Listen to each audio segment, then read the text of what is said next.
Charles Oliveira on his edge over Max Holloway. Charles Oliveira said his finishing instincts and submission threat are what separate him from Max Holloway heading into UFC 326.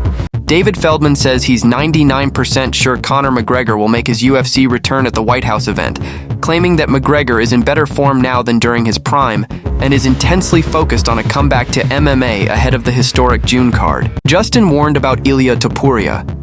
Daniel Cormier cautioned Justin that Ilia Topuria presents a disciplined and dangerous challenge, stressing that pure aggression alone may not be enough to win.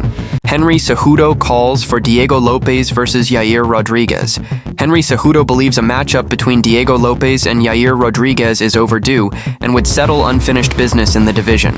Jorge Masvidal unloaded on veteran referee Herb Dean over the late stoppage in the UFC 325 bout between Benoit Saint-Denis and Dan Hooker, calling Dean the worst referee to ever exist and criticizing his timing in ending the fight. Justin Gaethje said he believes his fight with Ilia Topuria is next and could even headline the UFC White House card, pointing to his interim lightweight title and recent win over Paddy Pimblett as reasons he expects the bout to be booked and serve as a major draw in June.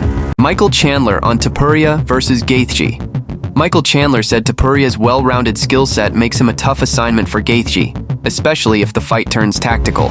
Michael Chandler is staking his claim to be featured on the historic UFC White House card in June, saying he feels like a shoo-in for the event and has already started outlining the opponents he'd like to fight if a showdown with Conor McGregor doesn't materialize. Chandler insists he's spoken with the UFC about his desire to compete on the card and remains confident he'll be one of its marquee names. Nick Diaz criticized for title shot talk. Nick Diaz has been labeled unrealistic by critics after floating immediate title shots, with many pointing to his long absence from competition.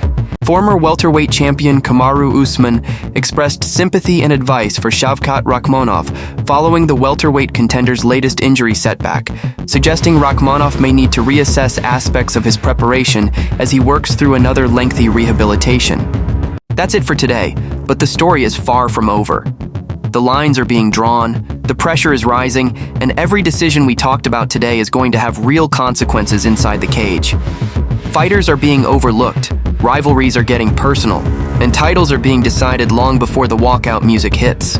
If you want to stay ahead of the chaos, make sure you like the video and subscribe. Drop your take in the comments because this debate is just getting started.